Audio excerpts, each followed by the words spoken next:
J'avais toujours été la déception de ma famille. Mon père possédait 3 concessions automobiles prospères à travers l'État, construites à partir de rien en 30 ans. C'était un homme qui s'était fait tout seul, qui croyait que le travail acharné et les affaires traditionnelles étaient la seule voie à suivre. Il voulait que je rejoigne le Coleman Auto Group, que j'apprenne le métier, que je prenne éventuellement la relève. C'était le plan qu'il avait écrit pour ma vie avant même que je ne puisse parler. Ma sœur Madison, de 2 ans ma cadette, est devenue l'enfant en or dès sa naissance. Elle excellait dans tout ce qui comptait pour notre père. Des notes parfaites, une école de commerce dans une université privée coûteuse entièrement financée par nos parents. Des stages dans des entreprises prestigieuses. Elle savait exactement comment rendre Richard fier. Elle jouait le jeu à la perfection. J'ai essayé pendant des années de m'intégrer dans le moule qu'ils avaient construit pour moi. Je me suis inscrit au Community College, suivant des cours de commerce que je détestais, travaillant à temps partiel dans l'une des concessions de mon père. Mais quelque chose en moi se sentait vide. J'avais toujours été fasciné par la technologie, par la façon dont les logiciels pouvaient résoudre de vrais problèmes. J'ai appris à coder tard le soir après mes quarts de travail à la concession. J'ai regardé des tutoriels, lu des forums, construit de petits projets que personne n'a jamais vus. Il y a 3 ans, j'ai pris la décision qui a tout changé. J'ai abandonné le Community College pour poursuivre ce que mon père appelait une idée technologique ridicule. Le jour où je lui ai dit, il est resté silencieux pendant 1 minute entière. Puis il a explosé. Il m'a traité d'ingrat, de stupide, de naïf. Il a dit que je jetais un avenir garanti pour une fantaisie. Madison était assise là, souriante, savourant mon humiliation publique à la table du dîner. Ma mère a pleuré mais n'a rien dit pour me défendre. J'ai déménagé cette semaine-là dans un minuscule studio de l'autre côté de la ville, 37 mètres carrés, qui sentait le vieux tapis et avait une fenêtre donnant sur un parking. J'ai dit à ma famille que je faisais du travail en freelance pour subvenir à mes besoins. Ils ont supposé que je joignais à peine les 2 bouts, faisant probablement du support technique ou construisant des sites web pour $50. Je rendais rarement visite à la maison, peut-être une fois tous les 2 ou 3 mois quand ma mère me suppliait. Chaque visite était la même. Mon père me faisait la morale sur le fait de gaspiller mon potentiel. Madison mentionnait nonchalamment sa dernière réussite, son nouveau prix, son stage impressionnant. Il posait des questions sur mon travail avec une pitié à peine dissimulée, puis changeait rapidement de sujet quand je donnais des réponses vagues. Mais voici ce qu'il ne savait pas. Voici le secret que j'ai gardé enfermé pendant 3 longues années. Quand j'ai abandonné l'école, j'ai renoué avec mon colocataire d'université, Travis. Il avait aussi abandonné, pour des raisons similaires. Nous sentions tous les deux que le chemin traditionnel n'était pas fait pour des gens comme nous. Nous avons passé des semaines dans son garage, survivant de pizzas bon marché et de boissons énergisantes, parlant des problèmes que nous voyions dans le monde. Nous revenions sans cesse à un problème. Les petites entreprises avaient du mal à gérer leur stock, à suivre les relations avec les clients et à coordonner leurs opérations. Les logiciels existants étaient soit trop chers, soit trop compliqués pour que les gens ordinaires puissent les utiliser. Alors, nous avons construit quelque chose de mieux. Nous l'avons appelé Streamline Solutions, une plateforme logicielle conçue spécifiquement pour les propriétaires de petites entreprises qui n'étaient pas des experts en technologie. Interface épurée, prix abordable, support client réel. Nous avons tout financé nous-mêmes avec $5 000 que j'avais économisés sur des petits boulots et $3 000 que Travis avait emprunté à sa grand-mère. En 6 mois, nous avions 50 clients payants, de petites boutiques, des restaurants locaux, des entreprises familiales. Ils aimaient ce que nous avions construit parce que cela résolvait réellement leurs problèmes sans nécessiter un diplôme en informatique pour fonctionner. En 1 an, nous avons attiré l'attention d'une société de capital risque spécialisée dans les jeunes entreprises technologiques. Ils ont investi $2 millions pour 20% des parts. $2 millions. J'avais 20 ans. La 2e année, Streamline Solutions comptait 40 employés travaillant dans un vrai bureau en ville. Nous avions $12 millions de revenus annuels. Nous grandissions plus vite que nous ne l'avions jamais imaginé. Les sociétés de capital risque sont revenues, des poissons plus gros cette fois. Nous avons conclu un tour de financement de série B qui a valorisé notre entreprise à $40 millions. 40 millions. Ma participation personnelle dans l'entreprise valait environ $18 millions sur le papier. Alors, nous avons construit quelque chose de mieux. Nous l'avons appelé Streamline Solutions, une plateforme logicielle conçue spécifiquement pour les propriétaires de petites entreprises qui n'étaient pas des experts en technologie. Interface épurée, prix abordable, support client réel. Nous avons tout financé nous-mêmes avec 5 000 $ que j'avais économisés sur des petits boulots, et 3 000 $ que Travis avait emprunté à sa grand-mère.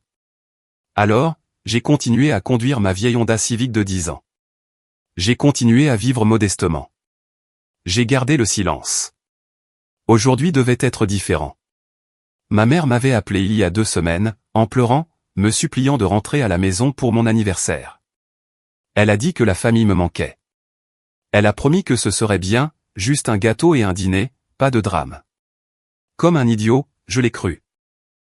J'espérais que peut-être le temps les avait adoucis, que peut-être ils avaient réalisé que la famille était plus importante que leur déception face à mes choix. Au lieu de cela, je suis tombé dans une embuscade. Mon père m'a fait asseoir dans le salon comme si j'avais 12 ans. Il m'a dit qu'il avait été assez patient.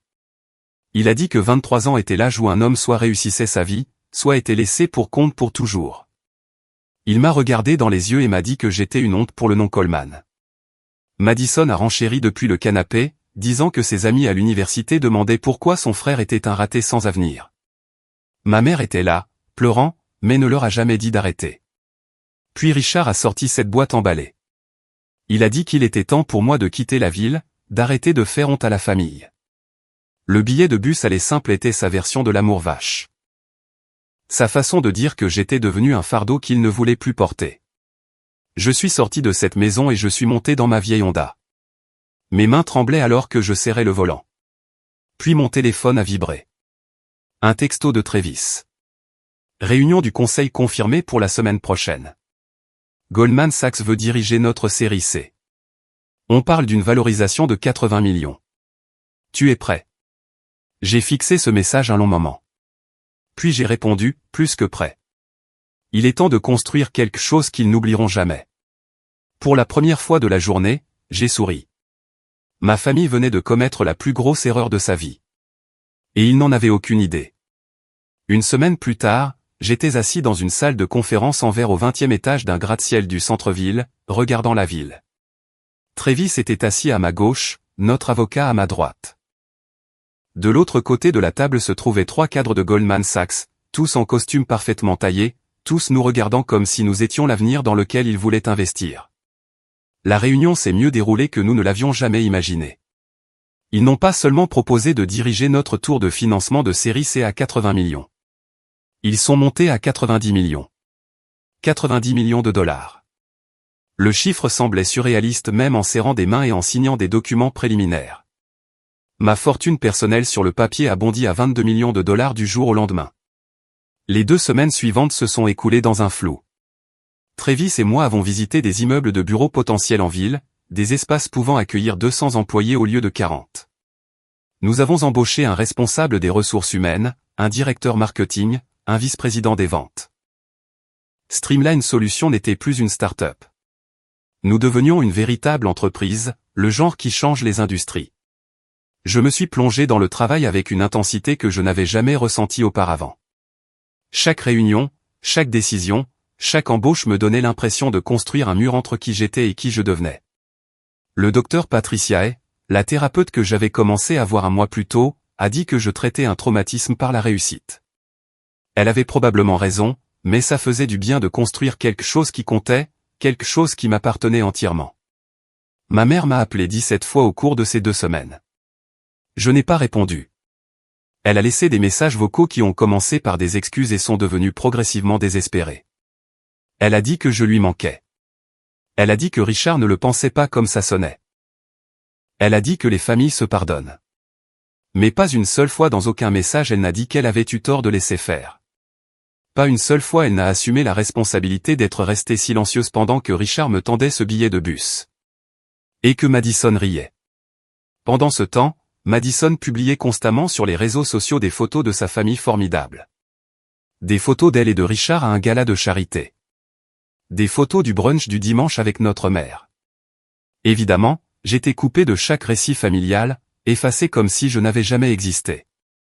La légende d'une photo disait, reconnaissante pour les personnes qui ont toujours cru en moi.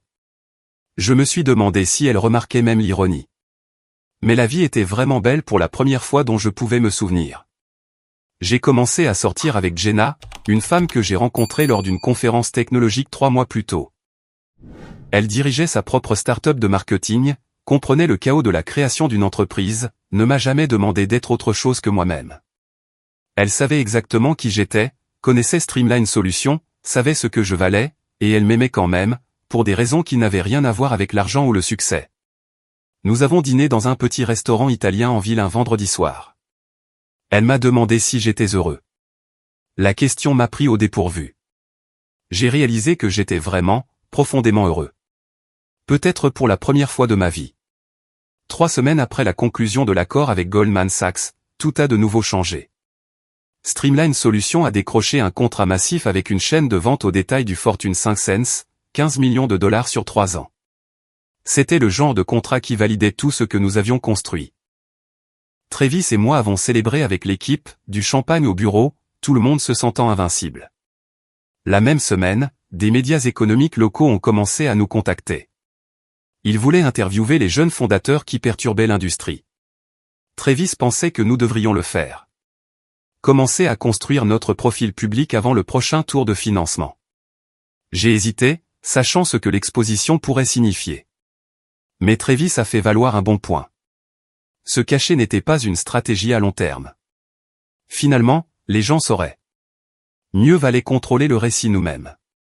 Alors, j'ai accepté une interview avec le Regional Business Journal. Juste une. La journaliste, une femme d'une quarantaine d'années nommée Suzanne, nous a rencontrés à notre bureau. Elle a posé de bonnes questions sur notre histoire, notre vision, nos défis. J'ai gardé mes réponses axées sur l'entreprise, sur le produit, sur notre équipe. J'ai à peine mentionné mon parcours personnel, sauf pour dire que j'étais de la région et que j'avais abandonné le Community College pour poursuivre ce rêve. L'article a été publié un jeudi matin. Le titre était « Les prodiges locaux de la tech, comment 2 jeunes de 20 ans ont bâti une entreprise de 40 millions de dollars ». Il comprenait des photos professionnelles de Travis et moi au bureau, entourés de notre équipe. Il mentionnait mon nom complet, mon âge et le fait que j'étais de leur ville. Il détaillait nos tours de financement, notre base de clients, notre croissance projetée. En 2 heures, l'article est devenu viral dans les cercles d'affaires locaux. Mon profil LinkedIn a explosé de demandes de connexion. Des messages de félicitations ont afflué d'anciens camarades de classe, d'anciens professeurs, de personnes à qui je n'avais pas parlé depuis des années. Tout le monde voulait soudainement me connaître, voulait une part de proximité avec le succès. Puis à 14h15, mon téléphone a vibré avec un texto d'un numéro inconnu. Est-ce que c'est vrai? C'est ta cousine Amy. Ton père est en train de perdre la tête en ce moment. Appelle-moi. J'ai fixé ce message, mon estomac se nouant. Amy était la nièce de Richard, ma cousine du côté de mon père. Nous avions toujours été amicaux mais jamais proches. Je l'ai rappelé. Brent, a-t-elle répondu immédiatement. S'il te plaît, dis-moi que cet article est vrai. C'est vrai, dis-je doucement. Oh mon Dieu, a-t-elle ri, mais ça sonnait presque hystérique. Ton père est en train de perdre complètement la tête. Quelqu'un a transféré l'article dans la conversation de groupe de la famille il y a environ 1 heure. Au début, il a prétendu que c'était un autre Brent Coleman, juste une coïncidence, mais ensuite tout le monde a vu la photo. C'est bien toi. Que s'est-il passé? Ai-je demandé, même si je n'étais pas sûr de vouloir savoir. Madison est devenue complètement silencieuse, comme de la pierre. Elle n'arrêtait pas de faire défiler ton profil LinkedIn avec une expression que je n'avais jamais vue auparavant. Ta mère s'est mise à pleurer, demandant pourquoi tu n'avais rien dit à personne. Et ton père? Amy a fait une pause. Ton père a traversé environ 5 étapes en 10 minutes. Le déni, puis la confusion, puis la rage. Il dit à tout le monde que tu as dû mentir aux journalistes, que les chiffres sont exagérés. Il ne peut pas l'accepter. Merci pour l'info, Amy. Brent, a-t-elle dit avant que je ne puisse raccrocher. Pour ce que ça vaut, j'ai toujours pensé qu'ils avaient tort à ton sujet. Félicitations. Sérieusement. Je l'ai remercié et j'ai mis fin à l'appel. Puis je me suis assis dans mon bureau, la porte fermée, attendant l'inévitable. L'appel de ma mère est arrivé à 15h30. J'ai failli ne pas répondre, mais une partie de moi, la partie qui se souvenait encore d'être son petit garçon, ne pouvait l'ignorer. « Chérie », a-t-elle dit, sa voix épaisse de larmes. « Je viens de voir l'article. Est-ce que c'est vrai? Est-ce que tu as vraiment? As-tu vraiment bâti une entreprise de 40 millions de dollars? Oui, maman, dis-je, gardant ma voix calme. Pendant 3 ans, tout le temps, vous pensiez tous que j'étais un échec. Pourquoi ne nous as-tu rien dit? Elle semblait sincèrement confuse, comme si la réponse n'était pas évidente. Parce que la dernière fois que je vous ai parlé de mes rêves, papa m'a tendu un billet de bus et m'a dit de partir. Parce que Madison a ri. Parce que tu es resté là et que tu as laissé faire. Brent, s'il te plaît. Nous sommes une famille.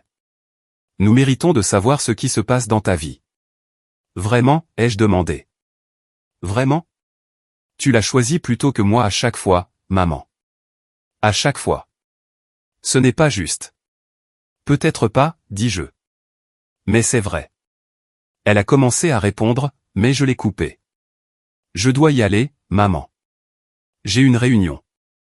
J'ai raccroché avant qu'elle ne puisse dire quoi que ce soit d'autre. Mes mains tremblaient. Jenna m'a envoyé un texto pour me demander si j'allais bien. Je lui ai dit que j'expliquerais plus tard. 2 jours se sont écoulés. J'ai ignoré les appels de ma mère, les textos de Madison, les messages de membres de la famille élargie dont je n'avais pas entendu parler depuis des années. Tout le monde voulait soudainement renouer le contact, célébrer, faire partie de l'histoire. Puis, un samedi matin, mon assistante m'a appelé à la maison. Brent, je suis vraiment désolé de te déranger le week-end, mais il y a un homme ici au bureau qui prétend être ton père. Il exige de te voir. La sécurité ne sait pas quoi faire. Mon sang s'est glacé. Dis-leur que je serai là dans 20 minutes. J'ai conduit jusqu'au bureau plus vite que je n'aurais dû. Quand je suis entré dans le hall, j'ai trouvé Richard debout près du bureau de la sécurité, vêtu d'un costume cher, ayant l'air du parfait homme d'affaires prospère qu'il s'était toujours présenté comme étant. Dès qu'il m'a vu, son visage s'est transformé en quelque chose qui aurait pu passer pour de la chaleur paternelle si on ne le connaissait pas, Brent. Il s'est avancé vers moi les bras ouverts, comme si nous nous retrouvions après un long déploiement, et non des semaines après qu'il m'ait dit que j'étais une honte. Fils, je devais voir cet endroit par moi-même. Mon garçon qui bâtit un empire. J'ai reculé avant qu'il ne puisse me serrer dans ses bras. Qu'est-ce que tu fais ici, Richard? Richard? Il avait l'air blessé. Je suis ton père, Brent. Je sais que nous avons eu des conversations difficiles récemment, mais j'ai toujours su que tu en avais la capacité. J'ai toujours su que tu réussirais quelque chose. Les gens dans le hall regardaient maintenant. Quelques-uns de mes employés étaient descendus, curieux de l'agitation. Richard jouait un rôle, jouant le père fier pour un public. Tu m'as donné un billet de bus et tu m'as dit que j'étais une honte pour la famille, ai-je dit assez fort pour que tout le monde entende. Tu ne peux pas réécrire l'histoire maintenant que ça t'arrange. Le visage de Richard est devenu rouge. J'essayais de te motiver. L'amour vache, fils. C'est comme ça que j'ai été élevé. Comment j'ai bâti tout ce que j'ai. Je t'ai poussé parce que je croyais en toi. Non, dis-je. Tu m'as poussé parce que tu voulais me contrôler. Et quand tu n'as pas pu, tu as essayé de me jeter. C'est comme ça que tu traites ton père, la voix de Richard s'est élevée. La colère authentique perçant à travers la performance. Après tout ce que je t'ai donné, le toit sur ta tête, la nourriture sur ta table. Tu m'as donné ces choses parce que c'est l'obligation légale d'avoir un enfant, dis-je. Tu ne reçois pas de crédit pour avoir fait le strict minimum. Les portes de l'ascenseur se sont ouvertes derrière moi. Une femme bien habillée d'une 50aine d'années est sortie, portant une mallette en cuir. Janet Morrison, vice-présidente principale de Goldman Sachs, ici pour une réunion de week-end prévue sur notre stratégie d'expansion. Richard, ne la reconnaissant pas, s'est tourné vers elle comme s'il avait trouvé un public sympathique. Pouvez-vous y croire?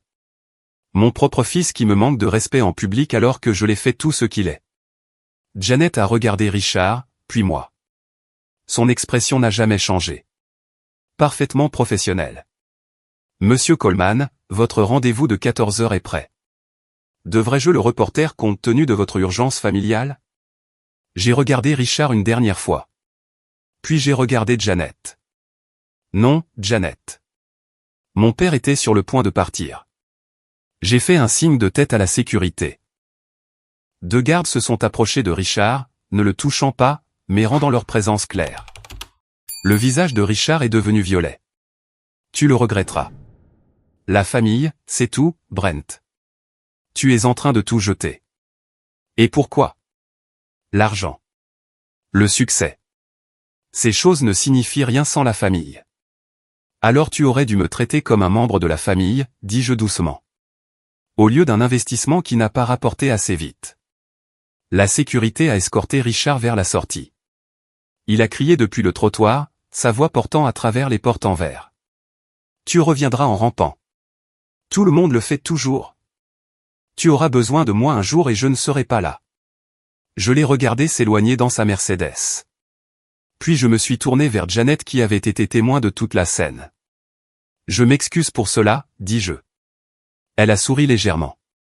Les entreprises familiales peuvent être compliquées. Les startups technologiques, heureusement, sont une pure méritocratie. Montons-nous? Nous avons procédé à notre réunion. Nous avons discuté de l'expansion sur 3 nouveaux marchés. Stratégie de recrutement, technologie, infrastructure. Janet n'a jamais mentionné ce qui s'était passé dans le hall. Mais à la fin de la réunion, elle a dit quelque chose que je n'oublierai jamais. Les meilleurs leaders que j'ai connus partagent tous une qualité. Ils connaissent la différence entre les personnes qui soutiennent leur vision et celles qui veulent la contrôler. Ne confondez jamais les deux. Je savais qu'elle parlait de plus que des affaires. Au cours des 2 semaines suivantes, ma famille a lancé ce que je ne peux décrire que comme une campagne coordonnée. Ma mère appelait tous les jours, parfois 2 fois par jour. Les messages sont passés des excuses au désespoir. Elle disait que Richard était déprimé depuis notre confrontation. Elle disait qu'il avait le cœur brisé que son fils le traite de cette façon. Elle pleurait et disait que les familles se pardonnent, que nous devions dépasser cela. Madison a envoyé des emails, de longs emails soigneusement rédigés qui parlaient de combien ils me manquaient tous, de comment ils voulaient célébrer mon succès ensemble en famille. Elle a écrit sur des souvenirs d'enfance, sur comment nous étions proches avant que la vie ne se complique. Elle a dit qu'elle était fière de moi et l'avait toujours été. Chaque mot semblait calculé, travaillé, conçu pour manipuler. Puis la famille élargie a commencé à tendre la main. Des tantes et des oncles que je connaissais à peine. Des cousins à qui je n'avais pas parlé depuis mes 12 ans. Tous soudainement intéressés par ma vie. Tous utilisant les mêmes arguments comme s'ils avaient reçu un script. La famille pardonne. Le sang est plus épais que l'eau. Richard est fier mais ne sait pas comment le montrer. Il t'aime à sa manière. C'était coordonné. C'était intentionnel. Et ça m'a rendu malade. Mais ce que Richard a fait ensuite était pire. Il a lancé une campagne de relations publiques dans notre ville natale. Il a parlé à tout le monde dans sa concession de son fils génie de la tech. Il m'a mentionné aux clients, aux associés, à quiconque voulait bien écouter. Il a réécrit toute l'histoire, se présentant comme le père de soutien qui a toujours cru en mes rêves. Il a posté sur Facebook, une plateforme qu'il utilisait à peine, avec une photo de moi d'il y a des années. La légende disait, si fier de mon fils, Brent, pour avoir suivi sa passion et construit quelque chose d'incroyable. Le travail acharné et la détermination sont dans la famille Coleman. 200 personnes ont aimé. 50 personnes ont commenté, le félicitant d'avoir élevé un fils si réussi. Madison l'a partagé immédiatement. Sa légende, le meilleur père et frère que l'on puisse demander. Elle a inclus des emojis cœur et m'a identifié même si je n'avais pas utilisé Facebook depuis des années. J'ai eu envie de crier.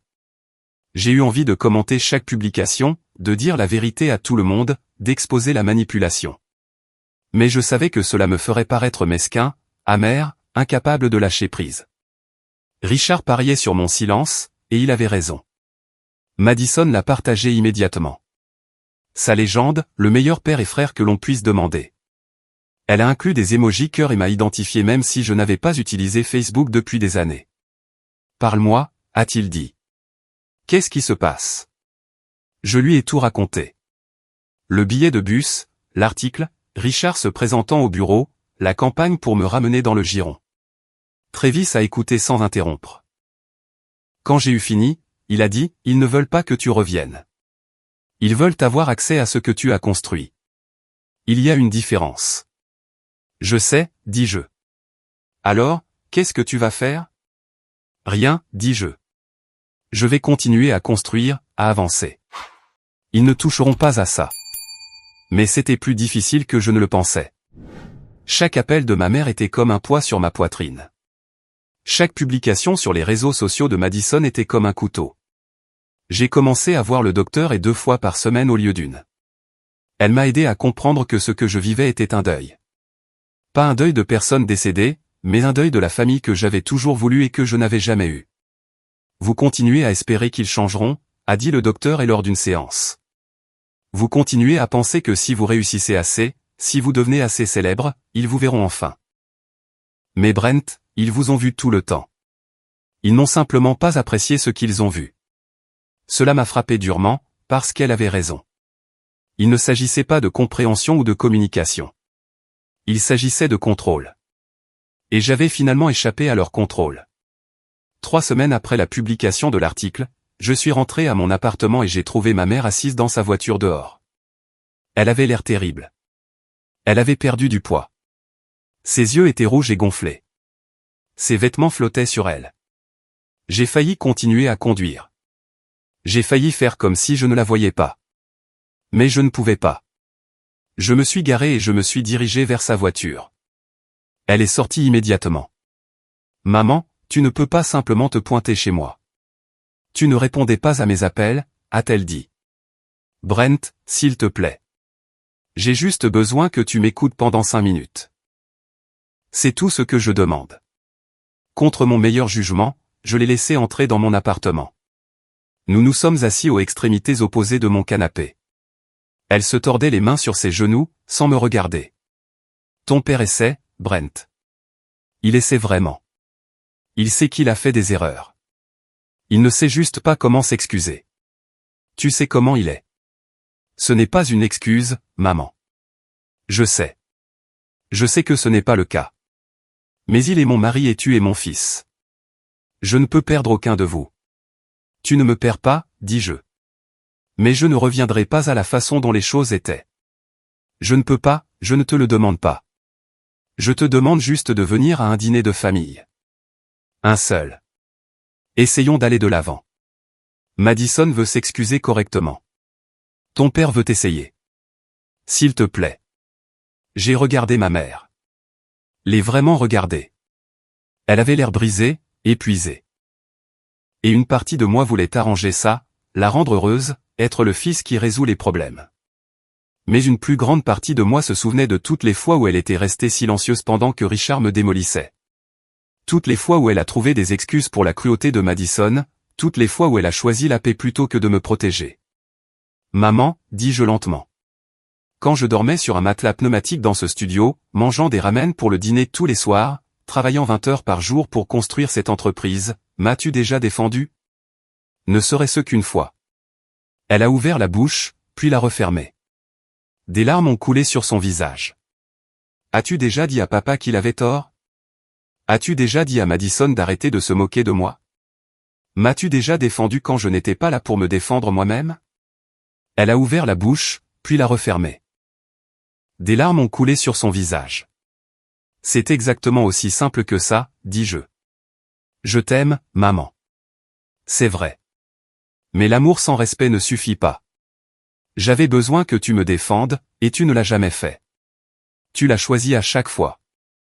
J'essaie de maintenir cette famille unie. Non, dis-je. Tu essaies de maintenir la paix. Ce ne sont pas les mêmes choses. Elle a pleuré plus fort. J'ai voulu la réconforter, mais je savais que si je le faisais, rien ne changerait. Elle retournerait voir Richard, lui dirait que je m'adoucissais, et la campagne de pression s'intensifierait. Je pense que tu devrais y aller, dis-je doucement. J'essaie de maintenir cette famille unie. Ce n'est pas si simple, a-t-elle chuchoté. Je suis désolé, maman. Vraiment. Mais je ne peux pas arranger ça pour toi. Tu dois décider qui tu veux être. Une femme qui permet à son mari ou une mère qui protège son fils. Tu ne peux plus être les deux. Mais la vie a continué. Streamline Solutions a continué de croître. Nous avons finalisé le bail de notre nouveau siège social. Nous avons commencé à embaucher pour 50 nouveaux postes. Le travail me tenait occupé, me gardait concentré, me faisait avancer. Puis Madison s'est présentée. C'était un mardi après-midi. Mon assistante a sonné à mon bureau. Brent, ta sœur est là. Elle a quelqu'un avec elle. Elle dit que c'est important. J'ai failli dire de la renvoyer, mais la curiosité l'a emporté. Envoyez-les dans la salle de conférence. Madison est entrée avec un homme que j'ai supposé être son petit ami. Elle était habillée professionnellement. Pas de marque de créateur, pas d'attitude. Elle avait l'air presque humble, ce qui m'a immédiatement mis sur mes gardes. Brent, a-t-elle dit doucement. Merci de me voir. Voici Kyle. Nous nous sommes serrés la main. Kyle semblait assez gentil, mais je n'étais pas là pour lui. Que veux-tu, Madison? Je veux m'excuser, a-t-elle dit, en face à face. Sans parents, sans drame, juste entre frères et sœurs. Nous sommes allés dans un café à 2 pâtés de maison. Madison a commandé un café noir. J'ai commandé un expresso. Kyle est resté silencieux, nous laissant parler. J'ai beaucoup réfléchi, a commencé Madison. À tout. À la façon dont je t'ai traité en grandissant. Au truc du billet de bus. Au fait que j'ai ri. Elle a fait une pause, ses yeux sincèrement humides. Brent, j'étais jalouse de toi. Cela m'a surpris. Jalouse de quoi? De ton courage. Tu as renoncé à tout ce que papa voulait, tout ce qu'il avait prévu pour toi. Tu as suivi ton propre chemin. Je n'ai jamais eu ce genre de force. J'ai passé toute ma vie à essayer de le rendre fier, à devenir celle qu'il voulait que je sois, et je suis malheureuse. Elle a baissé les yeux sur son café. J'ai abandonné l'université le mois dernier. Je n'en pouvais plus. Le diplôme de commerce, les stages, tout ça. Je le faisais pour lui, pas pour moi. Et j'ai réalisé que je ne sais même pas qui je suis sans son approbation. Cela semblait sincère. Pour la première fois de notre vie, Madison semblait réelle. Je ne te demande pas de me pardonner, a-t-elle continué. Je ne le mérite pas. Mais je voulais que tu saches que je suis désolé, sincèrement désolé pour tout. J'ai étudié son visage, cherchant la manipulation, l'angle, mais je n'ai rien trouvé. Qu'est-ce que tu vas faire maintenant, ai-je demandé. J'ai étudié son visage, cherchant la manipulation, l'angle, mais je n'ai rien trouvé. Nous avons parlé pendant une autre heure de notre enfance, du contrôle de Richard, de la façon dont nous avons tous les deux géré la situation de différentes manières. C'était la conversation la plus honnête que nous ayons jamais eue. Puis le téléphone de Kyle a sonné. Il a répondu sans réfléchir. Ouais, on est avec lui maintenant. Elle s'en sort très bien. Il gobe tout. Le monde s'est arrêté. J'ai entendu la voix de Richard à l'autre bout de la ligne, minuscule et lointaine. Le visage de Madison est devenu blanc.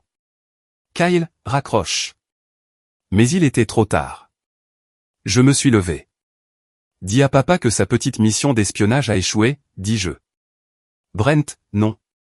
Ce n'est pas ça. Madison a attrapé mon bras. Dis à papa que sa petite mission d'espionnage a échoué, dis-je.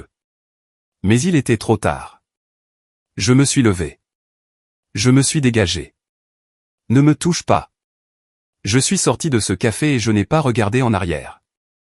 Derrière moi, j'ai entendu Madison pleurer, Kyle essayant d'expliquer, des chaises qui raclent, mais j'ai continué à marcher. Je suis monté dans ma voiture et j'ai conduit. Pas à la maison, pas au bureau, juste conduit. Finalement, je me suis retrouvé dans un parc au bord du lac où ma mère m'emmenait quand j'étais enfant. Je me suis assis sur un banc et j'ai regardé l'eau. Je ne m'étais jamais senti aussi seul, mais je n'avais jamais été aussi certain d'avoir fait le bon choix. Certaines familles vous aiment. Certaines familles veulent juste vous posséder. Et enfin, j'ai connu la différence. 1 mois a passé. 30 jours de silence complet de ma part. J'ai bloqué tous les numéros associés à ma famille. Richard, Carol, Madison, même les parents éloignés qui n'arrêtaient pas de tendre la main. J'ai bloqué leurs emails, leurs comptes de réseaux sociaux, tous les canaux de communication possibles. Mon assistante avait des instructions permanentes de filtrer tous les visiteurs. Aucun callman n'était autorisé, sans exception. Je me suis entièrement concentré sur le travail et ma relation avec Jenna. Elle a emménagé avec moi pendant cette période, non pas parce que nous nous précipitions, mais parce que cela semblait juste. Elle a transformé mon appartement en un véritable foyer d'une manière qu'il ne l'avait jamais été auparavant. Nous avons cuisiné ensemble, regardé des films, parlé de fonder notre propre famille un jour. Une famille basée sur le choix et le respect, pas sur l'obligation et le contrôle. Streamline Solutions s'est préparé à annoncer son expansion sur 3 nouveaux marchés. Le conseil d'administration a approuvé des plans d'embauche qui nous porteraient à 200 employés d'ici la fin de l'année. Ma vie personnelle était enfin paisible, stable, bonne. Mais Richard n'en avait pas fini. Il ne l'était jamais. Mon avocat m'a appelé un mercredi matin. « Brent, j'ai besoin que tu t'assoies pour ça. Ton père a engagé un avocat. Ils ont envoyé une lettre de mise en demeure. » Mon estomac s'est noué. Pourquoi? Il prétend avoir fourni des fonds de démarrage il y a des années quand tu as lancé Streamline Solutions. Il exige 10% des parts de l'entreprise ou 5 millions de dollars de compensation. J'ai éclaté de rire. C'était si absurde. C'était presque drôle. Il ne m'a jamais donné un seul dollar. Je peux le prouver. Relevé bancaire, état financier, tout. Je sais. Mon avocat a dit que cela n'avait aucun fondement juridique, mais il l'a déposé, ce qui signifie que nous devons répondre. Ce sera coûteux et long, mais nous gagnerons facilement. Fais-le, dis-je. Je ne lui donne rien. La bataille juridique a duré 3 semaines. Mes avocats ont submergé l'équipe de Richard de documents, prouvant que j'avais entièrement financé Streamline Solutions moi-même. Des relevés bancaires montrant les 5 000 $ que j'avais économisés sur des petits boulots. Des documents de constitution de société sans aucune mention de Richard. Des témoignages de Travis, de nos premiers employés, de nos premiers investisseurs. Chaque élément de preuve prouvait que Richard n'avait rien à voir avec mon entreprise. Ses avocats ont retiré l'affaire. Mais le mal était déjà fait. Richard avait obtenu ce qu'il voulait vraiment, de l'attention. Le dépôt en justice était un document public. Les nouvelles locales ont repris l'histoire. Un père poursuit son fils entrepreneur en technologie pour la propriété de l'entreprise, a fait la une des journaux. Richard a donné des interviews, se présentant comme le père trahi qui a soutenu les rêves de son fils pour être injustement écarté. J'ai voulu répondre, dire ma version des faits. Mon équipe de relations publiques m'a supplié de les laisser s'en occuper. Mais Jenna et Travis m'ont tous deux donné le même conseil. Le silence est plus puissant. Laisse les faits parler d'eux-mêmes. N'engage pas le dialogue avec quelqu'un dont le seul but est de te traîner dans la boue. Alors, je suis resté silencieux. J'ai laissé mes avocats publier une brève déclaration. Les affirmations étaient sans fondement et ont été retirées. Monsieur Coleman souhaite bonne chance à son père et ne fera aucun autre commentaire. Mais Richard n'avait pas fini. Il a lancé une campagne de dénigrement complète. Il a dit à tout le monde en ville que j'avais volé la famille pour lancer mon entreprise. Il a prétendu que j'étais mentalement instable, que le succès m'avait corrompu, que j'avais coupé les ponts avec ma famille aimante sans raison. Il s'est présenté comme le père inquiet essayant de joindre son fils en difficulté. Madison s'y est mise. Elle a posté sur les réseaux sociaux des messages sur les frères et sœurs narcissiques qui abandonnent leur famille. Elle a écrit de longs messages vagues sur les traumatismes familiaux et les abus émotionnels qui me visaient clairement. Ses amis ont commenté avec sympathie, des cœurs, des messages de soutien. Elle ne m'a jamais mentionné par mon nom, mais quiconque connaissait notre famille comprenait exactement de qui elle parlait.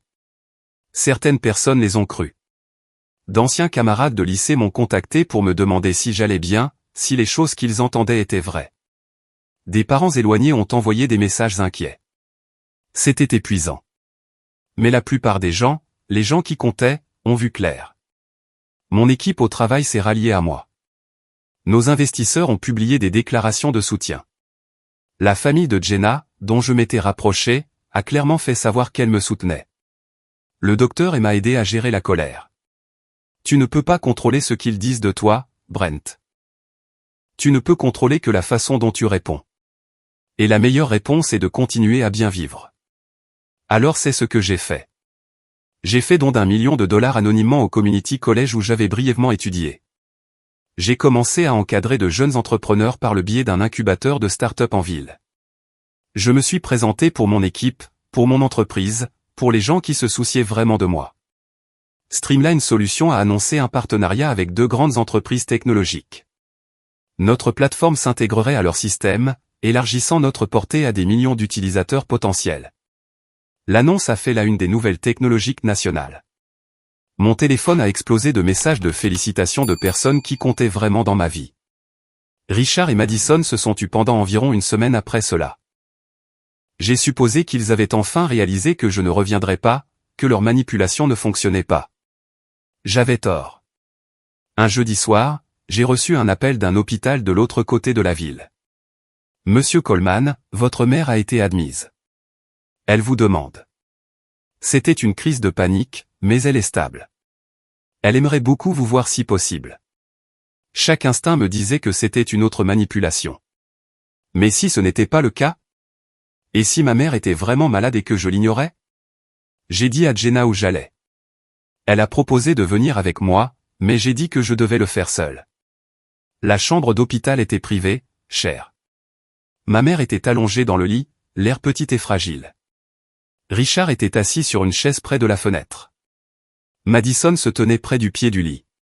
Ils ont tous levé les yeux quand je suis entré. Brent, a dit faiblement ma mère en tendant la main. Tu es venu. Je me suis approché lentement du lit. Maman, ça va? Que s'est-il passé?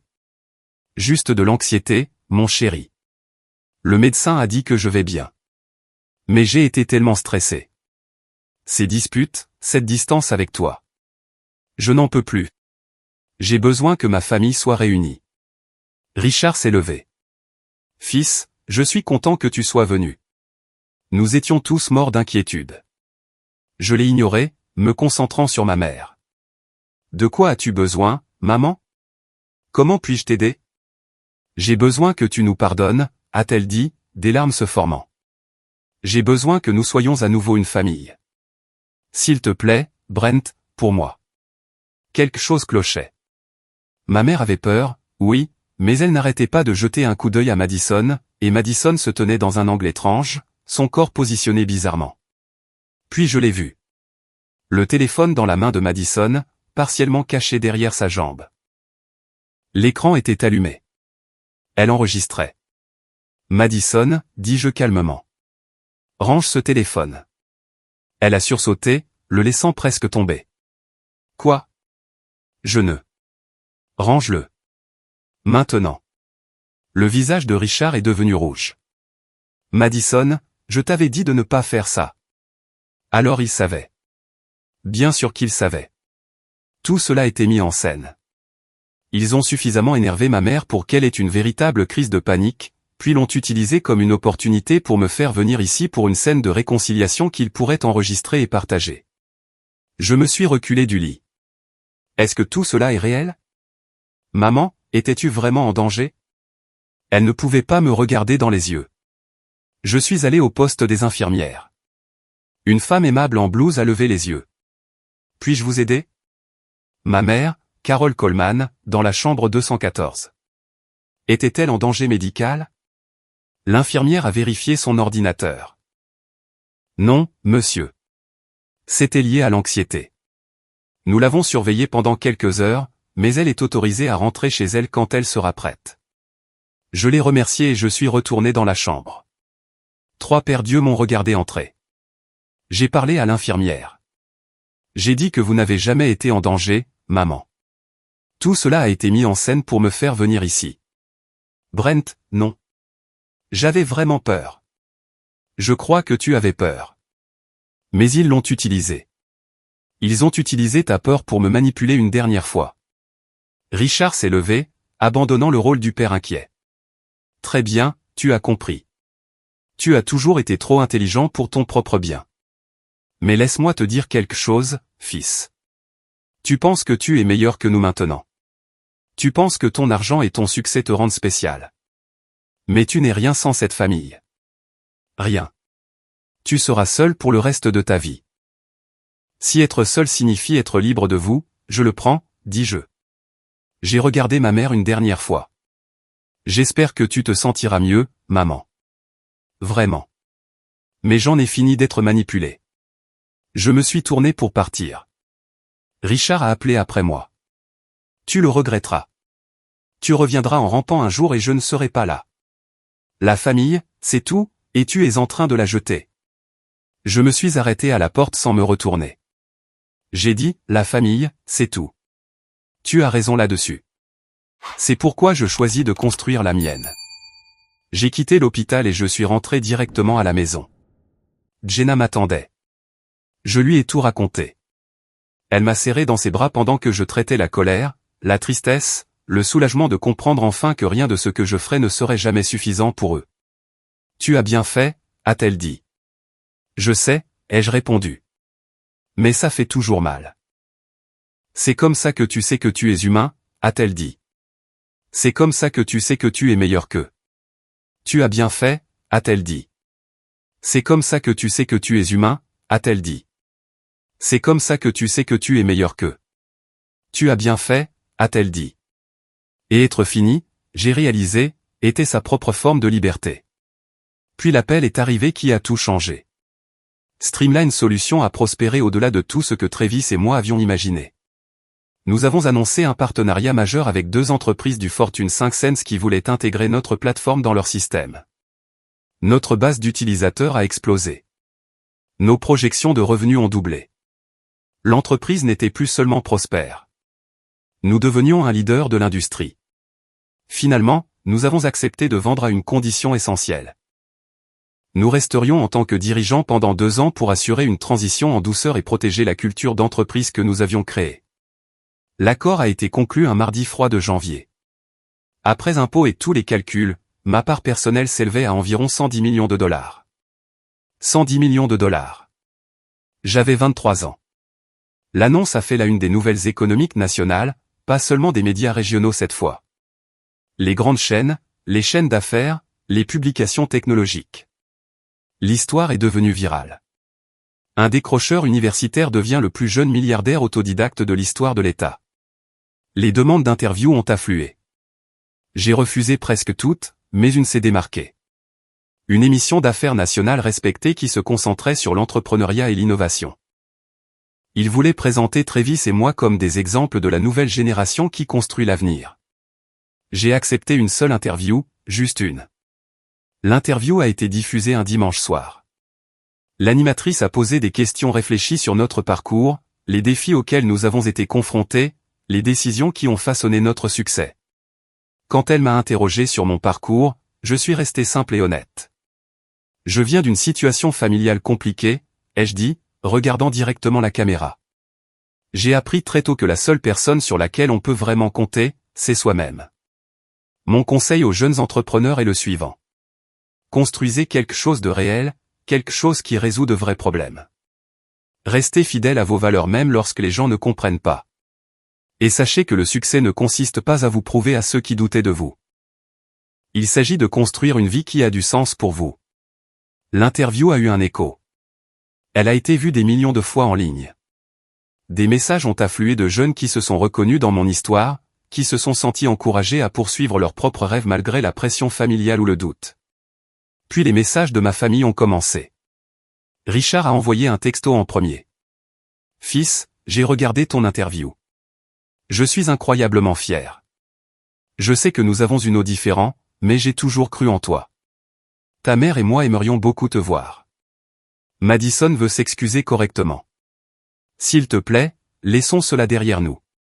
Tu es partout dans les nouvelles et les gens n'arrêtent pas de poser des questions sur toi.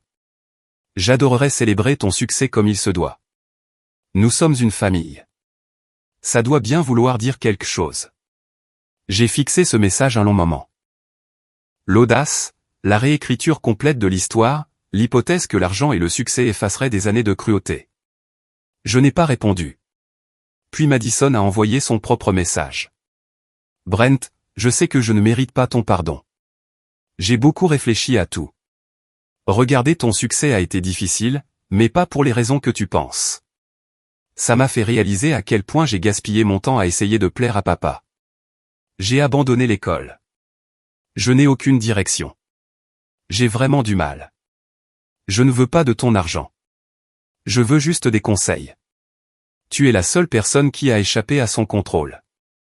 Comment as-tu fait? J'ai besoin d'aide. » Ce message semblait différent, moins calculé, plus désespéré. Je l'ai montré à Jenna.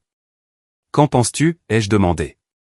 Je pense que Madison a passé toute sa vie à manipuler les gens, a dit Jenna avec précaution. Mais je pense aussi que les gens peuvent changer. La question est de savoir si tu crois qu'elle veut vraiment changer ou si c'est juste une manipulation plus sophistiquée. Je ne connaissais pas la réponse. Ce soir-là, ma mère a envoyé un dernier message. Brent, ton père ne sait pas que je t'écris. Je le quitte. J'aurais dû le faire il y a des années. J'aurais dû te protéger. J'ai échoué en tant que mère. Je n'attends pas de pardon. Je voulais juste que tu saches que j'ai enfin trouvé le courage que tu as toujours eu. Je suis fier de toi. Pas pour l'argent, mais pour avoir été assez fort pour partir quand je ne le pouvais pas. Je t'aime. Je l'ai toujours fait. Je le ferai toujours. Maman. J'ai lu ce message 3 fois. Puis j'ai appelé le docteur et même s'il était tard. Pensez-vous que les gens peuvent vraiment changer? Lui ai-je demandé. Certaines personnes le peuvent, a-t-elle dit. Mais seulement s'ils veulent changer pour eux-mêmes, pas parce qu'ils veulent quelque chose de vous. La question n'est pas de savoir s'ils peuvent changer. La question est de savoir si vous les voulez dans votre vie pendant qu'ils le découvrent. J'ai passé toute la nuit à réfléchir. Le matin, je savais ce que je devais faire. J'ai d'abord appelé Madison. Elle a répondu à la deuxième sonnerie, sa voix timide et petite d'une manière que je n'avais jamais entendue auparavant. Brent? J'ai reçu ton message, dis-je. On se voit pour le déjeuner demain. Juste toi. Pas de Kyle, pas de parents, pas d'enregistrement. Si je vois un téléphone, je pars. Compris. Compris, a-t-elle dit rapidement. Merci. Sérieusement. Merci. Nous nous sommes rencontrés dans un restaurant de ma nouvelle ville, à 2 heures de notre ville natale. Madison est arrivée en jean et en pull uni. Pas de maquillage, pas de sac de créateur. Elle avait l'air épuisée et réelle. Nous nous sommes assis. Pendant 1 minute, aucun de nous n'a parlé. Je ne sais pas par où commencer, a-t-elle finalement dit. Commence par la vérité, dis-je. Toute la vérité. Je ne sais pas par où commencer, a-t-elle finalement dit. Nous nous sommes assis. Pendant 1 minute, aucun de nous n'a parlé. Et elle l'a fait. Pendant l'heure qui a suivi, Madison m'a tout raconté. Comment elle avait passé toute sa vie à jouer la comédie pour l'approbation de Richard. Comment elle n'avait jamais eu ses propres rêves, seulement ses rêves pour elle. Comment le diplôme de commerce la rendait malheureuse, mais elle a continué parce que s'arrêter signifiait l'échec à ses yeux. Comment elle a ri quand Richard m'a donné le billet de bus parce qu'elle avait terriblement peur que si elle me défendait, elle deviendrait sa prochaine cible. Pourquoi maintenant, ai-je demandé. Pourquoi tendre la main maintenant, après tout? Elle m'a regardé avec des yeux désespérés. Comment as-tu fait, Brent? Comment as-tu arrêté de te soucier de ce qu'il pensait? Je n'ai pas arrêté de m'en soucier, dis-je. Honnêtement, ça fait toujours mal. Mais j'ai réalisé que son approbation n'était jamais vraiment à propos de moi. C'était à propos de contrôle. Et une fois que j'ai compris ça, je ne pouvais plus l'ignorer. Je le vois maintenant, a-t-elle chuchoté. Et je ne sais pas quoi faire. Nous avons parlé pendant 1 autre heure. Je lui ai parlé du docteur et, de la thérapie, de la façon dont j'ai appris à séparer ma valeur de leurs opinions. Je lui ai parlé de la construction d'une vie basée sur mes propres valeurs, en m'entourant de personnes qui me voyaient vraiment. Je t'aiderai, dis-je finalement. Mais tu dois comprendre quelque chose. Je ne te donnerai pas d'argent que tu n'as pas gagné. Je ne te donnerai pas un emploi juste parce que nous sommes parents. Ce que je te donnerai, ce sont des conseils, si tu es sérieuse à propos de changer. Je suis sérieuse, a-t-elle dit. Je le jure. Je lui ai donné les coordonnées du docteur et. Je lui ai parlé de ressources pour l'orientation professionnelle, pour découvrir ce qu'elle voulait vraiment faire de sa vie. J'ai proposé de nous rencontrer 1 fois par mois pour parler, pour la guider dans la découverte de son propre chemin, mais Madison, dis-je sérieusement, si tu trahis à nouveau ma confiance, c'est fini pour de bon. Pas de 3e chance. Je comprends, a-t-elle dit. Je ne te laisserai pas tomber. Je voulais la croire. Le temps dirait si elle le pensait vraiment. 2 jours plus tard, j'ai rencontré ma mère dans un café près de son nouvel appartement. Elle avait l'air différente, plus mince, plus âgée, mais aussi plus légère d'une certaine manière, comme si un poids s'était levé. Elle s'est mise à pleurer dès qu'elle m'a vu. Brent, je suis tellement désolé pour tout, pour tout. Je sais, maman. J'ai demandé le divorce, a-t-elle dit. Ton père a essayé de se battre, mais j'en ai fini. J'ai mon propre logement. J'ai un travail à la bibliothèque. Ça ne paie pas beaucoup, mais c'est à moi. Ma vie est enfin à moi. Nous avons parlé pendant 2 heures. Elle m'a parlé d'années de comportements de contrôle dont je n'avais même pas connaissance. Comment Richard surveillait ses dépenses, ses amitiés, son temps. Comment elle s'est perdue en essayant de maintenir la paix dans un mariage qui n'a jamais été paisible. J'aurais dû te protéger, a-t-elle dit. Tu étais un enfant et je l'ai laissé te faire du mal. Je ne me le pardonnerai jamais. Je te pardonne, ai-je dit, et je le pensais. Mais maman, notre relation doit être différente maintenant. Plus d'excuses pour lui. Plus d'essais pour arranger les choses entre nous. Soit tu es dans ma vie en tant que ma mère, soit tu n'y es pas du tout. Mais je n'aurai plus de demi-mesure. Je comprends, a-t-elle dit. Je ferai mieux. Je le promets. Des actes, maman. Pas des promesses. Montre-le-moi. Elle a hoché la tête, s'essuyant les yeux. Au cours des mois suivants, Madison a effectivement tenu parole. Elle a commencé une thérapie. Elle a trouvé un travail dans une organisation à but non lucratif et dans les jeunes à risque. Ce n'était pas glamour ou bien payé, mais elle était bonne à ça. Elle trouvait son propre chemin. Nous nous sommes rencontrés une fois par mois pour un café et lentement, prudemment, nous avons commencé à reconstruire une relation basée sur l'honnêteté au lieu de la performance. Ma mère a aussi tenu parole. Elle est venue me rendre visite une fois par mois, respectant mes limites, ne demandant jamais plus que ce que j'étais prêt à donner. Elle n'a pas mentionné Richard à moins que je ne le demande. Elle s'est concentrée sur la construction de sa propre vie, de sa propre identité distincte de lui. Quant à Richard, je n'ai jamais répondu à ses messages. Sa concession a fait faillite 6 mois après notre dernière conversation. J'ai entendu par ma cousine amie qu'il avait déménagé dans un autre état pour travailler comme directeur des ventes dans la concession de quelqu'un d'autre. Il a essayé une dernière fois de me contacter, me demandant d'investir dans elle, entreprise familiale, pour sauver son héritage. J'ai envoyé un dernier message.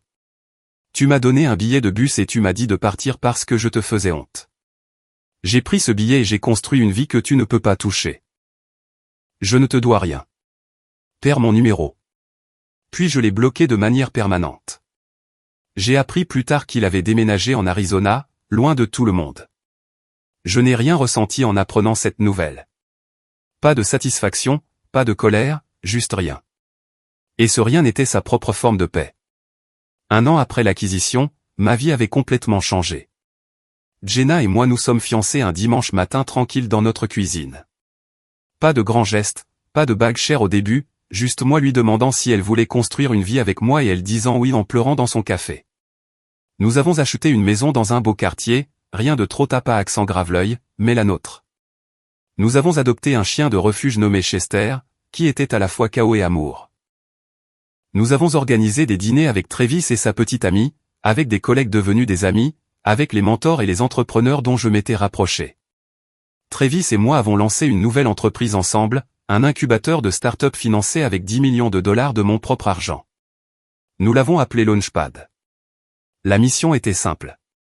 Aider de jeunes entrepreneurs qui nous rappelaient nos jeunes nous-mêmes, des gens avec de grands rêves, sans relation, et des familles qui ne croyaient pas en eux. Nous avons encadré des dizaines de fondateurs. Certains ont réussi de manière spectaculaire. D'autres ont échoué et ont réessayé. Tous m'ont appris que le succès n'était pas une question d'argent. C'était avoir la liberté d'essayer, d'échouer, de construire quelque chose de significatif. Madison s'est épanouie d'une manière que je n'aurais jamais prévue. Elle a trouvé sa vocation en travaillant avec des adolescents qui sortaient du système de placement familial, les aidant à naviguer dans la vie sans soutien familial. Elle était douée pour ça parce qu'elle comprenait ce que c'était que d'être perdue. Nous n'étions pas aussi proches que les frères et sœurs dans les films, mais nous étions vrais l'un avec l'autre. C'était suffisant. Ma mère a construit une vie dont elle était fière. Elle s'est fait des amis à la bibliothèque. Elle a suivi des cours d'art. Elle est sortie avec quelqu'un de gentil et de calme qui la traitait avec respect. Nous dînions ensemble une fois par mois, parfois 2. Notre relation ne serait jamais ce qu'elle aurait pu être si elle m'avait protégé plus tôt. Mais elle était honnête, et honnête était mieux que ce que j'avais jamais cru possible. Je n'ai jamais revu Richard. J'ai eu des nouvelles occasionnelles par des membres de la famille. Il s'est remarié avec quelqu'un de 20 ans plus jeune. Ça n'a pas duré. Il a essayé de lancer une autre entreprise. Ça a échoué. Finalement, les nouvelles ont cessé de venir et j'ai cessé de demander. Il est devenu un étranger, ce qu'il a toujours été en réalité. Un après-midi, je travaillais dans mon bureau à domicile quand Jenna m'a appelé en bas. « Tu dois voir ça », a-t-elle dit en souriant. Dans notre salon se trouvait une photo encadrée de notre fête de fiançailles. Jenna et moi étions au centre, entourés de Travis et sa petite amie, mon équipe de Streamline, 5 des entrepreneurs que j'encadrais, Madison ayant l'air sincèrement heureuse, et ma mère avec son nouveau petit ami. Tout le monde riait, pris dans un moment de pure joie. « Je pensais que tu voudrais ça pour ton bureau », a dit Jenna. « Ta vraie famille. » J'ai fixé cette photo un long moment. C'étaient les gens qui m'avaient choisi, qui s'étaient présentés, qui avaient célébré mes victoires et m'avaient soutenu dans mes pertes. Non pas parce qu'ils le devaient, mais parce qu'ils le voulaient. J'ai pensé à ce gamin effrayé de 20 ans qui a reçu un billet de bus et à qui on a dit qu'il ne valait rien. J'aurais aimé pouvoir revenir en arrière et lui dire ce que je savais maintenant. Tu vas t'en sortir. Mieux que bien. Tu vas être libre. J'ai mis la photo sur mon bureau, juste à côté du logo de Streamline Solutions. 2 symboles de ce que j'ai construit quand j'ai cessé de chercher l'approbation de gens qui ne pouvaient pas voir ma valeur.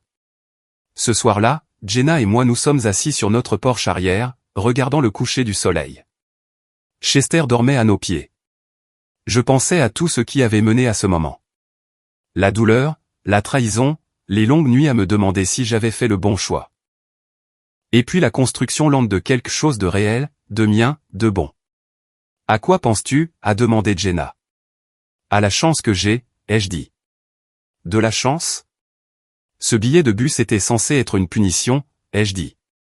Richard le voulait comme le rejet ultime, mais c'était en fait un cadeau. Il m'a forcé à cesser d'attendre son approbation et à commencer à construire ma propre vie. Penses-tu que tu l'aurais fait quand même, a-t-elle demandé. Finalement ? Peut-être, dis-je. Mais ce billet l'a rendu immédiat. Il a rendu le choix clair. Rester et continuer à espérer qu'il changerait, ou partir et construire quelque chose de nouveau. Et tu as choisi de construire, a-t-elle dit. J'ai choisi de construire, ai-je convenu. Le soleil a plongé sous l'horizon, peignant le ciel de nuances d'orange et de violet. J'ai pensé à tous les jeunes entrepreneurs de Launchpad. Tous les jeunes qui étaient exactement là où j'étais autrefois. Demain, je rencontrerai 3 nouveaux fondateurs qui présenteraient leurs idées. L'un d'eux venait d'une famille qui pensait que la technologie était une perte de temps. Je me suis immédiatement reconnu en elle.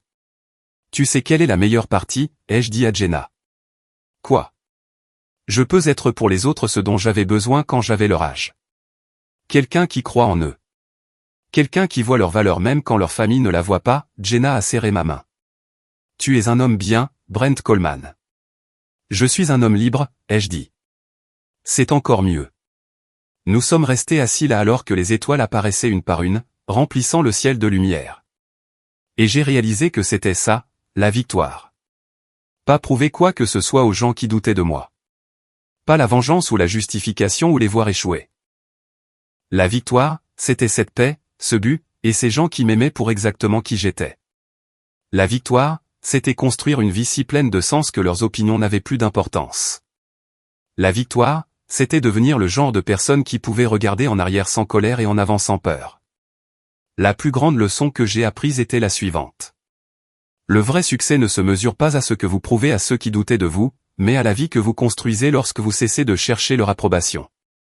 La famille n'est pas définie par le sang, mais par ceux qui choisissent de se tenir à vos côtés lorsque cela ne leur coûte rien mais signifie tout pour vous. La plus grande liberté vient de s'éloigner des personnes qui vous diminuent et de se rapprocher de celles qui vous célèbrent. Votre valeur n'a jamais été à débattre. Et au moment où vous réalisez cela, au moment où vous y croyez vraiment au plus profond de vous, vous devenez inarrêtable. Je regardais la photo sur mon bureau chaque matin, non pas pour me souvenir d'où je venais, mais pour célébrer où j'étais arrivé. Entouré d'amour que j'avais choisi. Construisant un avenir que j'avais conçu. Vivant une vie qui était enfin, complètement, magnifiquement, la mienne. Et ce billet de bus, je l'ai gardé dans le tiroir de mon bureau, non pas comme un rappel de la douleur, mais comme la preuve que parfois la pire chose qui vous arrive peut devenir la meilleure chose qui soit jamais arrivée. Si vous êtes assez courageux pour l'utiliser. Alors, à tous ceux qui se sentent invisibles dans leur propre famille, à qui on a dit qu'ils ne sont pas assez, à qui on a donné leur propre version d'un billet de bus, prenez-le, utilisez-le, construisez quelque chose qu'ils n'auraient jamais pu imaginer. Non pas pour leur prouver qu'ils ont tort, mais pour vous prouver que vous avez raison. Vous valez plus que leur vision limitée de qui vous devriez être. Vous êtes capable de construire quelque chose d'extraordinaire, et vous n'avez pas besoin de leur permission pour commencer. La seule approbation dont vous avez besoin est la vôtre. Tout le reste n'est que du bruit. Alors, à tous ceux qui se sentent invisibles dans leur propre famille, à qui on a dit qu'ils ne sont pas assez, à qui on a donné leur propre version d'un billet de bus, prenez-le, utilisez-le, construisez quelque chose qu'ils n'auraient jamais pu imaginer. Non pas pour leur prouver qu'ils ont tort, mais pour vous prouver que vous avez raison. Si cette histoire a résonné en vous, si elle vous a donné de l'espoir ou vous a fait réfléchir différemment à la famille et au succès, veuillez cliquer sur ce bouton j'aime. Abonnez-vous pour entendre plus d'histoires sur le fait de se trouver, de construire ses rêves et de choisir la vie que vous méritez. Et partagez cela avec quelqu'un qui a besoin d'entendre qu'il est assez, exactement comme il est. Merci d'avoir écouté mon histoire. Merci de faire partie de cette communauté. Et rappelez-vous, votre vie est à vous de la construire. Rendez-la extraordinaire.